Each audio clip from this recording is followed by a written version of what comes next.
हिंदुस्थानाचा आराध्य दैवत राजे छत्रपती शिवाजी महाराज, भारतीय घटनेचे घटनाकार डॉक्टर बाबासाहेब आंबेडकर, श्री शिक्षण पुरस्कर्ते महात्मा फुले सावित्रीताई फुले, महर्षी वाल्मिकी, संत रोहिदास, अहिल्याबाई होळकर, एकलव्यांना स्मरून वंदनीय शिवसेना प्रमुखांचा नम्र शिपाई आजच्या बिलवाडी गावाच्या विविध विकास कामांच्या निमित्तानं आपले विचार मांडण्यासाठी उपस्थित आहे। वेळ भरपूर झाला असल्यामुळे सगळ्या व्यासपीठाची माफी मागून सगळं सन्माननीय व्यासपीठ, समोर बसलेले सगळे विविध गावांचे आलेले प्रतिष्ठित नागरिक, तरुण मित्र आणि माझ्या बंधू भगिनींनो, आपल्या सगळ्यांच्या साक्षीनं विविध विकास कामांचं भूमिपूजन आणि लोकार्पण झालं असं प्रथमतः मी या ठिकाणी जाहीर करतो। खरं म्हणायला गेलं तर मला वाटलं होतं की 10 कोटीची कामं झालं, आता एकही काम मागलं जायला नाही। तर एवढे कामं दिल्यानंतर अजून जवळपास 2-3 कोटीची यादी या जवानांनी दिली। म्हणजे हनुमानाची शेपटी जशी वाढत होती तसंच कामाची शेपटी वाढतीये। लोंढू भाऊंना पहिल्या वेळेस मी भाषण करताना पाहिलं, जणू काही 4-5 लोक त्यांच्या मागे लागले अशा पद्धतीने ते भाषण करत होते आणि भाषण करत असताना आपला स्वार्थ साधत होते की हे काम द्या। मला आठवतं की ज्यावेळेस भागपूर धरणाचा विषय आला त्यावेळेस रमेश आप्पांनी भागपूर धरणाच्या बाबतीमध्ये विषय मांडला होता आणि योगायोगाने ते भागपूर धरणाचं काम आज मोठ्या जोरामध्ये सुरू आहे आणि मला अभिमान आहे की येत्या 1.5 वर्षामध्ये ज्यावेळेस भागपूर धरण पूर्ण होईल तर शिरसोलीपर्यंत, नंदुआबा तुमच्या गावापर्यंत जवळपास 25 गावांमध्ये याचा फायदा होणार आहे। लोकांना वाटलं होतं की ज्यावेळेस मला आठवतं की कुरकुरे नाला, रवी आबा तुम्ही सगळेजण आहेत, ज्यावेळेस कुरकुरे नाल्याचा सर्वे झाला त्यावेळेस लोक आम्हाला वेड्यामध्ये काढायचे। पण आपल्याला सगळ्यांना नम्रपणे सांगेल, जिथं जिथं माझ्या कुरकुरे नाल्याची भिंती बांधल्या आहेत तिथल्या विहिरींची 100% पाण्याची पातळी वाढली आहे, हे सगळ्यांना मान्य करावं लागेल। याचं मूळ कारण पाणी अडवण्याचा जो प्रयत्न होता कुरकुरे नाल्याचा, तो जवळपास 10 कोटी रुपये आपण त्या काळामध्ये कुरकुरे नाल्याच्या भिंती बांधल्या। जिथं जिथं पाणी अडवता आलं, धैर्यसिंग आणि त्यांचे गाव इथे बसलेले आहेत, जवखेड्याचे सरपंच, छोट्याशा गावामध्ये आपण तिथे बांध बांधले। तिथं प्यायला पाण्याची जी टंचाई आहे ती टंचाई बऱ्या प्रमाणामध्ये दूर करण्याचा आम्ही या ठिकाणी प्रयत्न केला।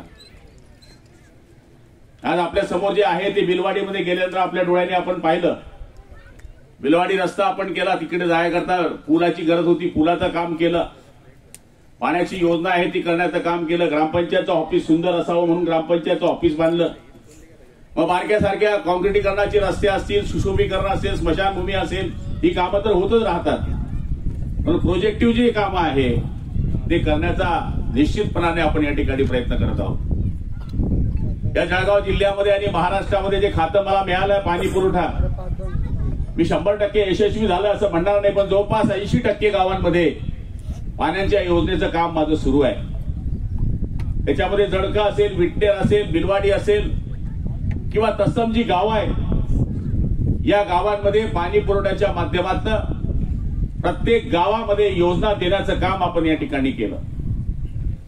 आज आपण बघतोय की हे काम करत असताना सीएम जयस्वालच्या माध्यमातून जे रस्ते कधी झाले नाही ते रस्ते करण्याचा आम्ही या ठिकाणी प्रयत्न करतोय।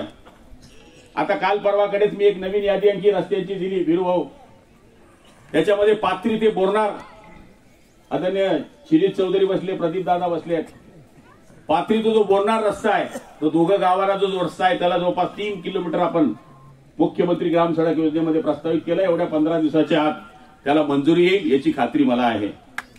डोंगगाव ते मसावत जो रस्ता आहे, जो मसावत वासियांकरता आणि डोंगगाव करता सगळ्यात महत्वाचा रस्ता आहे, त्याला 4 कोटी रुपये मुख्यमंत्री ग्राम सडक योजनेमधून आपण त्याला प्रस्तावित केलेला आहे। रामदेववाडी ते कुराडदा हा जो मधला रस्ता आहे की ज्या रस्त्याची कायमस्वरूपी आमच्याकडे मागणी येत होती, तो सुद्धा 4 किलोमीटर आपण प्रस्तावित केलेला आहे आणि जवखेडा ते सुभाषवाडी जो रस्ता आहे त्याला आपण 3 किलोमीटर डांबरीकरणाकरता यावेळेस प्रस्तावित केलेला आहे।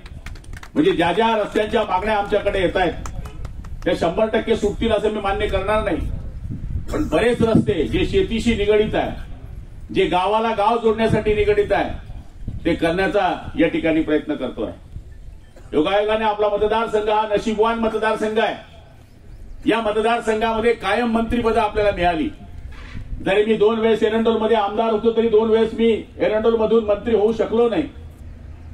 पण या मतदारसंघामध्ये आदरणीय सुरेशदादा हे 2-3 वेळेस मंत्री झाले. ज्यावेळेस मी पराभूत झालो त्यावेळेस आदरणीय देवकरप्पा या भागामध्ये मंत्री झाले.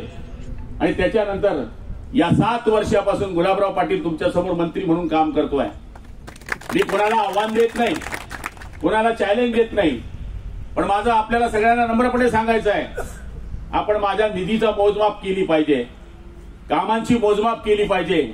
आणि ज्या गावांमध्ये मी एकच गोष्टीचा माणूस आहे, शेतकरी माणूस आहे, ज्याप्रमाणे फटफटीच्या टायराची काळजी आपण घेतो त्याप्रमाणे बैलांची काळजी घेण्याचा प्रयत्न करण्याचं काम मी या ठिकाणी सुरू केलेलं आहे. मूळ आमची बैलांची जोडी सुद्धा 1.25 लाखाच्या खाली नाही. हिरो होंडाची सेकंड हँड आहे, तिची किंमत 50,000 आहे. आपण त्या टायराची काळजी करतो, पण जो राब राब राजणारा आमचा नंदी बैल आहे त्या बैलाची आपण काळजी घेण्याची अत्यावश्यक गरज आहे. आणि आज आपण बघतोय की शेतकऱ्याचे रस्ते शिरसोलीच्या आजूबाजूला मला नाही वाटत कुठला रस्ता शिल्लक राहिला असेल. आदरणीय नंदू आबा बसलेत किंवा अनिल भाऊ इकडे बसलेत, इकडे आमचे पाटील मंडळी बसलेली आहेत, त्याचबरोबर आमचे दुसरे नंदू भाऊ बसलेत, रावसाहेब बसलेत. आणि सांगायचा अर्थ असा आहे की शिरसोलीच्या आजूबाजूला कुराळदा रस्ता असेल, त्याचप्रमाणे दापुरीकडनं आमच्या नाना भाऊंच्या भागाकडनं जाणारा रस्ता असेल, हे सगळे रस्ते म्हणजे लमांजन, कुराळदा, वाकडी आणि शिरसोली हा जो शॉर्टकट रस्ता आहे त्याच्यामधला पूल सुद्धा आपण मागच्या काळामध्ये केला. म्हणजे आपण या भागामध्ये जे शेतीला जोडणारे रस्ते आहेत ते रस्त्याचा काम करण्याचा प्रयत्न केला. मागच्या काळामध्ये शिरसोली ते जळके हा रस्ता खराब झाला होता, आपण त्याला नूतनीकरण केलं. शिरसोली ते विटनेर रस्ता आपण केला होता, पण मधला पॅच राहिला होता पीके पाटील, पण तो आता आपण पूर्ण करण्याचा या ठिकाणी प्रयत्न करतोय. आणि मला वाटतं तो झालाही असेल, झाला तो रस्ताही आपण डांबरीकरण पूर्ण केला. मला वेळच नाही आहे. पहिली गोष्ट पहिलं म्हणजे आता शिवराजनी जे सांगितलं ते खरं आहे की आम्हाला नारळ फोडायला वेळ नाही. कोणीतरी कार्यक्रम घेतो म्हणून आम्हाला तरी येता येतं. काल मी आज येऊ शकलो असतो, बिलकुल नाही. काल मी सकाळी 2 वाजता मुंबईत होतो, दुपारी 4 वाजता मी कराडला गेलो, 5 वाजता मी विटा म्हणून गाव आहे तिथे आमचे आमदार वारले होते बाबर साहेब, त्यांच्या दारावर गेलो. तिथून मी पुन्हा कोल्हापूर आलो आणि कोल्हापूरहून जळगाव रात्री आलो आणि नंतर तुमच्याकडे आलो. म्हणजे मी जवळपास 1700 किलोमीटर फिरून तुमच्याकडे धोंडुबा आलोय. सांगायचा अर्थ असा आहे की मला शक्य नव्हतं आपल्याकडे येण्याचं, पण महाराष्ट्राचा पूर्ण व्याप असल्यामुळे आणि नेहमी आपलं फिरणं असल्यामुळे आपल्या विभागामध्ये, आपल्या भागामध्ये निश्चितपणाने संपर्कामध्ये कमतरता पडत असते. 100 ठिकाणी मला बोलवलं तर मी 100 ठिकाणी येऊ शकेल असं चित्र नाहीये, पण तरी सुद्धा मी दारावर, लग्नावर काही प्रमाणामध्ये येण्याचा प्रयत्न करत असतो. पण मी नाही आला तर कमीत कमी प्रतापला असेल किंवा या विभागाचे जिल्हा परिषद सदस्य असतील, या विभागाचे आमचे शिवसेनेचे पदाधिकारी असतील, यांना पाठवण्याचा प्रयत्न करत असतो की जेणेकरून आपली अनुपस्थिती राहता कामा नये. आणि आज मला सांगायला अभिमान वाटेल, कोणत्याही गावात जावा, कोणत्याही गावामध्ये कोटीच्या खाली जर काम निघाले तर आपण राजकारणातून संन्यास घेऊन टाकू एवढी खात्री देण्यासाठी मी या ठिकाणी आपल्याकडे उभा आहे. आताच आपण एक बंधारा मंजूर केलाय राजू दादांच्या गावाला. तुमचा जो एरिया येतो ना तो राजू दादाने, तू मला वाटतं 1 कोटीचा आहे, 1 कोटी आणि 78 लाखचा बंधारा आता जस्ट मंजूर केलेला आहे. सांगायचा अर्थ असा आहे की हे करत असताना आपण रस्ते तर करतोच आहे, पण जिथं पाणी अडवता येईल, आपण काय मोठा धरण बांधू शकत नाही, पण जिथं नाला थांबवता येईल, जिथं छोटी नदी थांबवता येईल, तिथं हा प्रयत्न आपण सुरू केलेला आहे. आणि हा प्रयत्न आपण मसावत पासून शिकलो. मसावतला आपल्याला माहिती आहे की पहिला बंधारा हा बँकेच्या मार्फत सूर्यदादांच्या काळामध्ये झाला होता. नंतर तो लिकेज झाला. मसावतची मंडळी सगळी माझ्याकडे आली आणि त्यांनी सांगितलं की हा रिपेअर केला पाहिजे, नाहीतर हे पाणी पूर्ण वाहून जातं. आपण त्यावेळेस 65 लाख रुपये दिले आणि त्या बंधाऱ्याचं पाणी थांबवलं. नंतर आमच्या डोक्यामध्ये आयडिया आली की आपण मागे एक बंधारा का बांधू नये. मग मागे आम्ही 2 कोटी रुपयाचा बंधारा बांधला. त्याच्यामध्ये आमदार फंड आणि डीपीटीसीचा पैसा टाकला आणि तो बंधारा बांधला. म्हणून आज सगळीकडे तुम्हाला नदी कोरड्या दिसतील, पण मसावत बेल्टची नदी ही आपल्याला कधीच कोरडी दिसत नाही. तिथून बऱ्याच पाण्याच्या योजना या आपल्या खेड्यामध्ये येत आहे, म्हणून आपल्याला प्यायला पाणी मिळत आहे. ते सांगायचा अर्थ असा आहे की आपण रस्त्यांचं काम करतोच आहे, गावाच्या अंतर्गत सुविधाही करण्याचा प्रयत्न करतो आहे, पण त्याचबरोबर हा आमचा जो ड्राय एरिया आहे, भागपूर पूर्ण झाल्यानंतर मी आपल्याला चॅलेंज देईल, या 3-4 वर्षानंतर या एरियामध्ये आज जी हिरवळ दिसते आहे याच्यापेक्षा 10 पट हिरवळ दिसेल, एवढी खात्री मी आपल्याला या ठिकाणी देणार आहे. सगळीकडे पाणी जरी सुटत नसलं तर हा आपल्याला दहीगाव बंधाऱ्यापर्यंतच आपल्याला रिझर्वेशन होतं. विरुदादाच्या गावापर्यंतच आम्हाला पाणी सोडायचे, पण मंत्री झाल्यानंतर त्याचा फायदा करून घेतला, रोटेशन मंजूर करून घेतले. जेव्हाही गिरणेचं पाणी सुटेल ते कानडद्यापर्यंत सोडा असा कायमस्वरूपी ठराव करून घेतला. त्याच्यामुळे जेव्हाही ते प्यायला पाणी सोडतात तेव्हा त्यांना कानडद्यापर्यंत पाणी सोडलं की मग लग्नाबरोबर साखरपुडा होऊन जातो. कानडद्याला पाणी द्यायचं असलं तर मसावरला थांबणार आहे, मसावरला आलं तर शिरसोलीच्या बंधाऱ्यामध्ये थांबणारच आहे, दापोऱ्याच्या बंधाऱ्यामध्ये थांबणारच आहे. आणि असं करत करत आपण कानडद्यापर्यंत जी पाणी टंचाई आहे ती दूर करण्याचा या ठिकाणी प्रयत्न करत असतो. आज मला खात्री आहे की या विभागामध्ये बऱ्याच समस्या जरी नसल्या तरी सगळ्यात मोठ्या समस्या या शेत रस्त्यांच्या काही ठिकाणी आहे. रामदेववाडी, सुभाषवाडी, लोणवाडी, विटनेर तांडा इथं तर आम्ही ठरवून घेतलंय या 2 वर्षाच्या आत त्या गावामध्ये ज्याप्रमाणे इतर गावांमध्ये काँक्रिटीकरण रस्ते दिसतात, ज्याप्रमाणे प्रत्येक गावामध्ये गटारी दिसतात, आज सुभाषवाडी, लोणवाडी या भागामध्ये आपण जर गेलात, विटनेर तांडामध्ये गेलात तर अजूनही तिथे गटारी नाही, ही स्थिती आहे. त्यामुळे ज्यावेळेस आम्ही लोणवाडी, सुभाषवाडीला गेलो कार्यक्रमाला तर पहिलं काम केलं की आम्ही त्या ठिकाणी 20 लाख रुपयाच्या गाव अंतर्गत गटारी देण्याचं काम केलं आणि आज ते काम मंजुरीला आहे. म्हणजे छोटे छोटे जे तांडे आहेत, छोटे छोटे जे गाव आहेत, जिथला माणूस आपला आवाज काढू शकत नाही, अशा लोकांची कामं करण्याचा या ठिकाणी आम्ही प्रयत्न करतोय.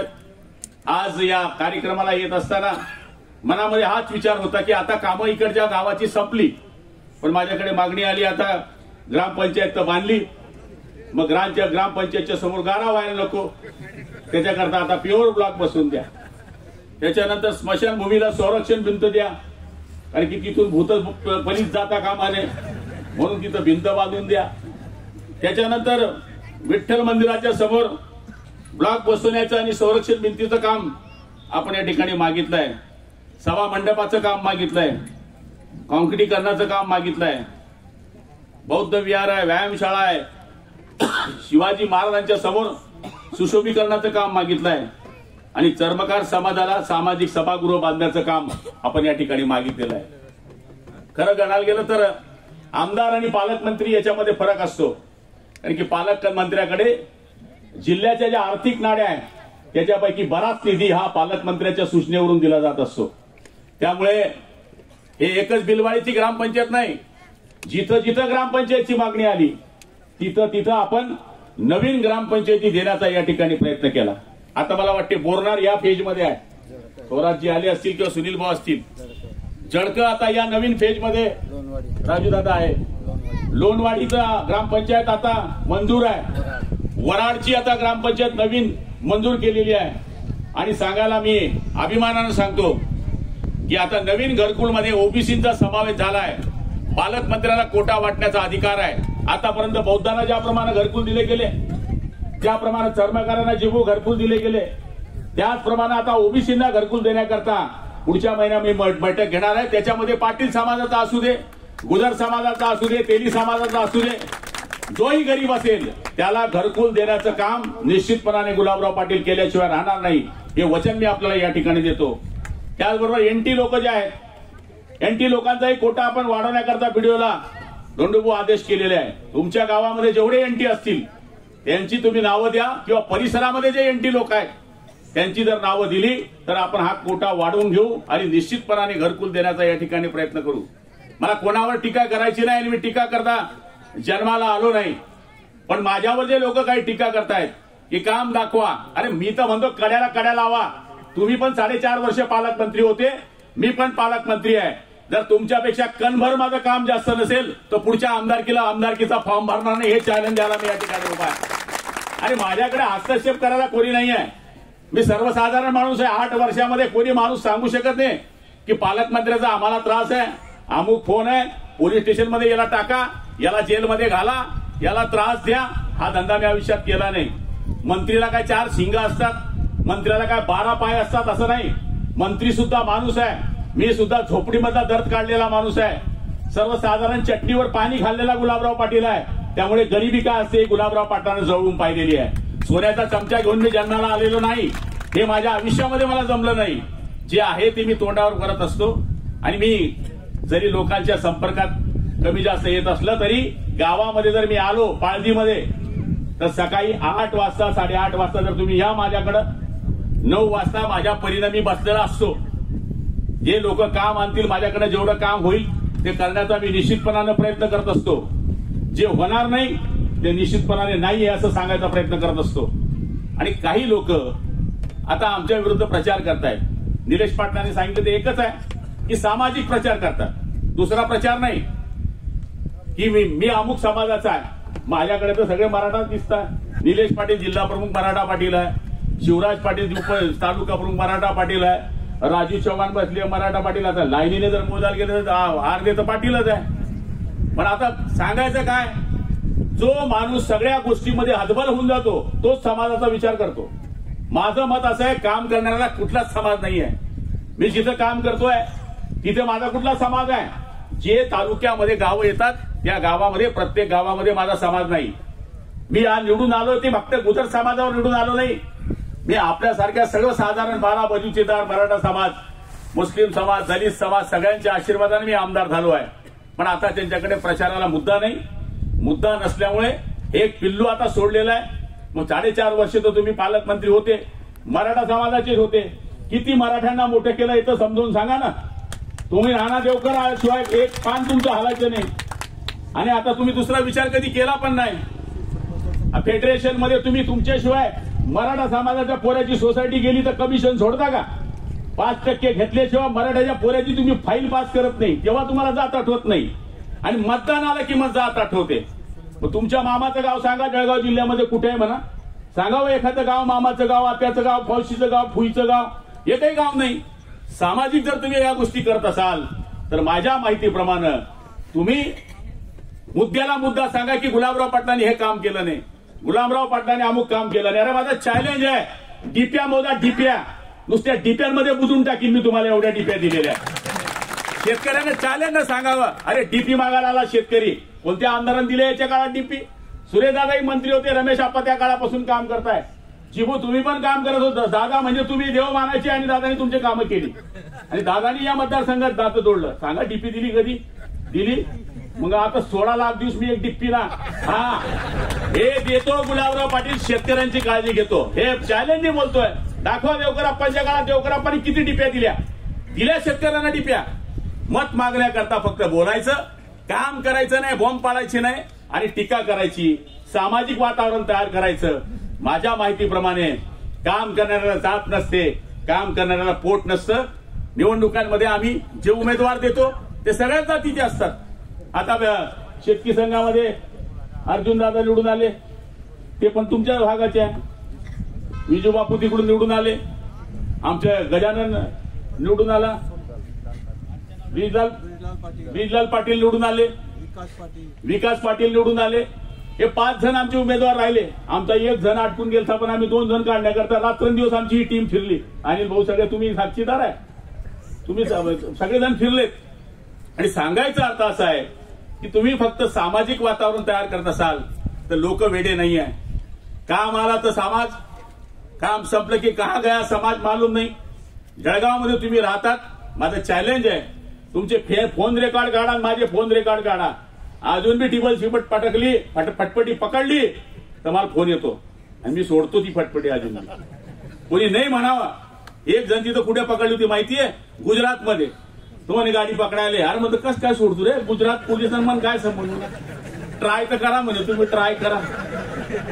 त्यानं पाठीवर पाटील की किराय ना म्हणे. लावला मी फोन, म्हणलं मी गुलाबराव पाटील बोलतोय. म्हणजे कोण? म्हणतो मी जळगावहून बोलतोय, पालकमंत्री आहे. बस बस बस तुमचा आवाज ऐकला होता म्हणे, मी बी तुम्हाला कळला जे म्हणे. गाडी सोडून दिली. कार्यकर्त्याचं समाधान करतो आम्ही. दवाखान्याची कामं आणा. दवाखान्याची कामं सिव्हिलमध्ये आमचे 2-3 लोक काम करतात. या भागात तर सोडात, या भागामध्ये डंपी आणि परदेशी हे दोघं मुलं काम करत असतात. दवाखान्याचं सांगा. चॅलेंज आहे देवकर आप्पा तुम्हाला. रेमडेसिवीर कोणी दिले या काळामध्ये? ज्या टायमाला कोरोना होता घरपोच रेमडेसिवीर पोचवणारा गुलाबराव पाटील होता. हे अख्ख्या लोकांना माहिती आहे. जेव्हा गरज पडते तेव्हा आम्ही असणार, जेव्हा गरज नसली तर मग तुम्ही चुकीचं वातावरण तयार करणार. हा भूलभुलैयाचा खेळ बंद झालाय. जसा एखाद्या गावामध्ये जादूगर येतो, सांगतो की मैं सांप की और मुंगूस की लढाई बताने जा रहा हूं. त्याचे 4 माणसं गर्दीमध्ये उभे राहतात. जो नहीं देगा अठाना उसका जेब जल जाएगा. एखादा मग खिसा जवळ दिसताना पाहतो, पण तो माणूस त्याचाच असतो. लोक खप पैसे टाकतात. आपला पाहिजे ना, आपला खिसामा नोटा आहे. आणि थोड्या टायमाने जेव्हा खेळ संपण्याची वेळ येते तेव्हा तो सांगतो कि मैं सांप की और मुंगूस की लड़ाई नहीं बता सकता क्योंकि मेरे पापी पेट का सवाल था. तसे हे लोक साप आणि मुंगूसची लढाई दाखवून आपल्याला मतदानाचा बेडा बनण्याचं काम करतायत. पण आज कोणत्याही परिसरामध्ये आपण हे काम करतोय. सगळ्यात मोठं काम आपण या भागामध्ये घेतलंय ते म्हणजे मसावतचं. मसावतला आम्ही 30 कोटी रुपयाचा हॉस्पिटल लास्ट स्टेजला आहे. 2-4 दिवसात ऑर्डर निघू शकते. ट्रामा केअर बांधण्याचं काम आम्ही या ठिकाणी केलंय. एवढ्यावर थांबलो नाही. मसावतला अँब्युलन्स नव्हती. आमचा सरपंच गोविंद आणि देशमुख दादा आहे तिकडे बसलेले, ताई आहेत, या सगळ्या जणांनी त्यावेळेस सांगितलं की आम्ही गावाची वर्गणी करतोय. का करताय म्हणलं वर्गणी? तर म्हणे आम्ही अँब्युलन्स घेतोय. आमच्या गावामध्ये सिव्हिलची अँब्युलन्स खराब झाली आहे. पप्पूला मी बोललो, म्हणलं बाबा अँब्युलन्स ते घेता, आपण काय करतोय मग? त्यांना म्हणलं ही वर्गणी थांबवा. मी 10 लाख रुपयाची पेटी पॅक अँब्युलन्स मसावतला पाठवली स्वतःच्या खिशातून. आप्पासाहेब आयुष्यात कधी केलं का आपण हे? कोणताही बी देववाला येऊ दे. आता तर सध्या महादेवचं वार आहे. एक लोटा जल सब समस्या का हल. सगळीकडे वारं येते महादेवाचं. देवाचा देव महादेव. किती मंदिराची कामं चालू आहे. एक मंदिरवाल्यानं सांगायचं रिटर्न गेलाय. सभा मंडप बी देतो मी. लोक त्याच्याकडे मंदी भर तुम नव्हे दी जाणतो काही मंडप तर दी ना, पण थोडा हात लाई द्या. म्हणजे सांगायचा अर्थ असा आहे की जिथं जिथं लोक आमच्याकडे मागणी करतात तिथं काम करण्याचा निश्चितपणाने प्रयत्न करत असतो. आणि मी कार्यकर्त्यांच्या भरोसावर माणूस आहे. माझी ताकद तुम्ही आहे. ज्या दिवशी ही ताकद संपून जाईल त्या दिवशी गुलाबराव पाटील संपलेला असा मानणारा मी कार्यकर्ता आहे. आणि असं म्हणतात की नेत्याच्या मागे कार्यकर्ते असले तोच नेता मोठा असतो. आणि मला खात्री आहे की ही जी कामं करतोय आपल्या भरोश्यावर करतोय. आपण मला निवडून दिलं म्हणून मंत्री झालो म्हणून मी ही कामं करतोय आणि अजूनही करणार आहे. आता तर माझी जवळपास 70 कोटी रुपयाची आता CMJSYची लिस्ट विरोध केलेली आहे. मंत्र्याला 50 सांगितले. 50 किलोमीटर द्या. त्यांना म्हणलं मी 70 लूंगा भाई.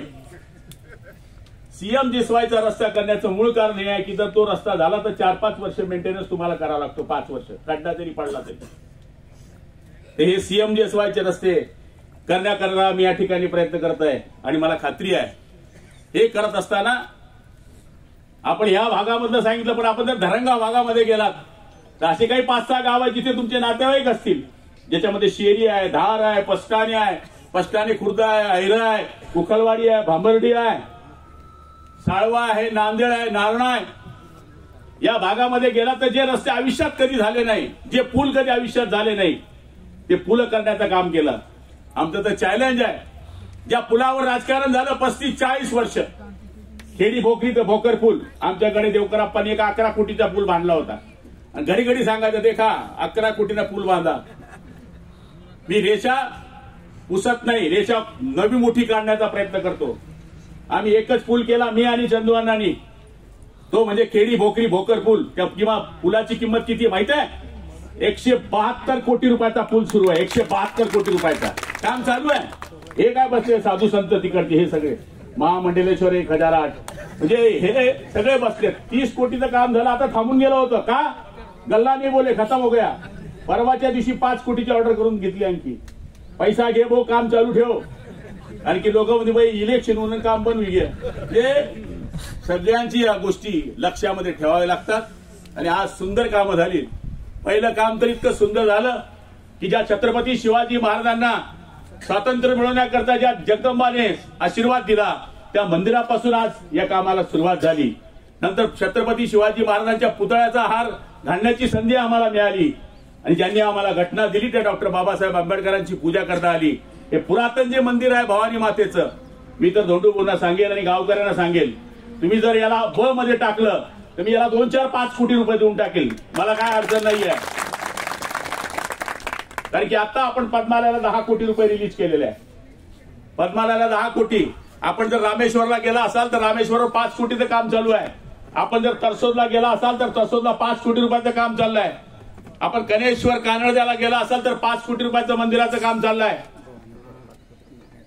विटनेरकडे गेला असाल भवानी खोराय 5 कोटी रुपये तिथे ठिकाणी मंजूर केलेले आहेत. म्हणजे आपण नुसतं रस्त्यांचंच काम करतोय असं नाहीये, रस्ते करतोय, पाणी अडवण्याचा प्रयत्न करतोय, त्याच्याबरोबर आम्ही मंदिरांची कामं करतोय, शेत रस्त्यांची कामं करतोय, मेडिकलचं काम करतोय आणि पुढच्या काळामध्ये काय कामं केली पाहिजे याचं नियोजन करतोय. म्हणून आपल्याला मी नम्रपणे सांगेल, आपण शुद्ध नागरिक आहात.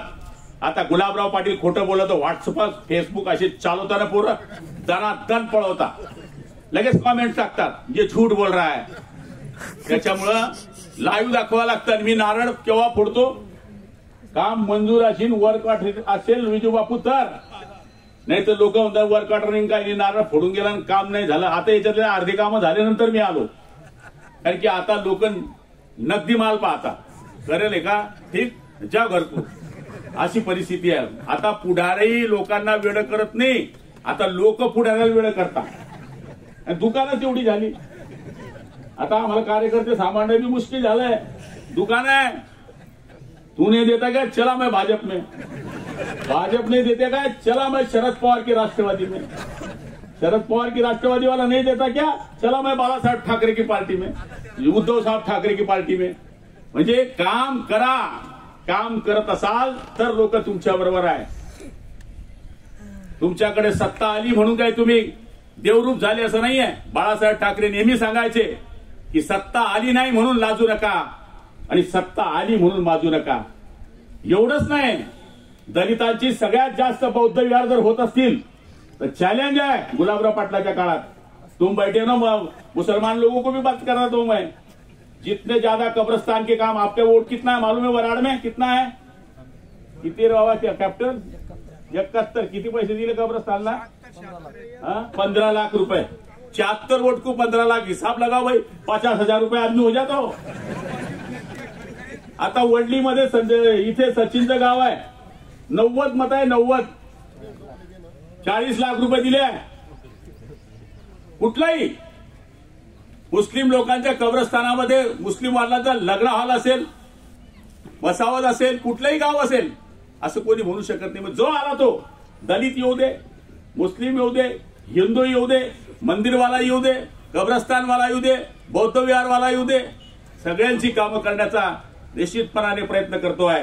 आणि माझं चॅलेंज आहे, जळगाव जिल्ह्यामध्ये सगळ्यात जास्त पैसे आणणारा जर कोणी असेल तर तो तुमचा गुलाबराव पाटील आहे. एवढं नम्रपणे या ठिकाणी मी आपल्याला सांगतो. वेळ भरपूर झालाय, जेवणाची वेळ झाली आहे. आपण म्हणाल आता का कितलाक बोलशील बोतू, मी काही जास्त बोलणार नाही. आणि पाथरी ते मसावत चौखेडा, बिलवाडी ते वडली श्रीकृष्ण मंदिर याला 2 कोटी 50 लाख रुपये मंजूर झालेले आहे. बिलवाडी ते वडली श्रीकृष्ण मंदिर, मला काही मी पाहिला नाही, हे पण मधला आहे, तो कुठला आपल्या शेतीचा आहे, बरोबर आहे ना. आपला डापुराचा आणि लमादन जे रस्त्याला थांबून घेतले हो मैं बोलता हूँ. हे काम जे आहे ना बिलवाडी वडली श्रीकृष्ण मंदिर, हे 4 दिवसाच्या आत काम चालू होणार आहे. पाऊस आले की आज डांबरीकरण पे जाएंगे आप. म्हणजे विरोधात बोलताना त्यांना त्या गाडीवर फिरवा आपण, चलो भाई हमारे साथ में, आणि विरोधातच काम करताय, बरोबर आहे ना. त्यामुळे कामची काही चिंता नाही.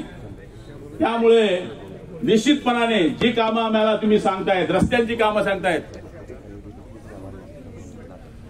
त्याप्रमाणे आपण काम करतोय. आपण सगळ्या जणांनी मोठ्या संख्येनं उपस्थिती दिली त्याबद्दल मी आपल्या सगळ्यांचे आभार मानतो आणि माझे लांबलेले 2 शब्द संपवतो. जय हिंद, जय महाराष्ट्र.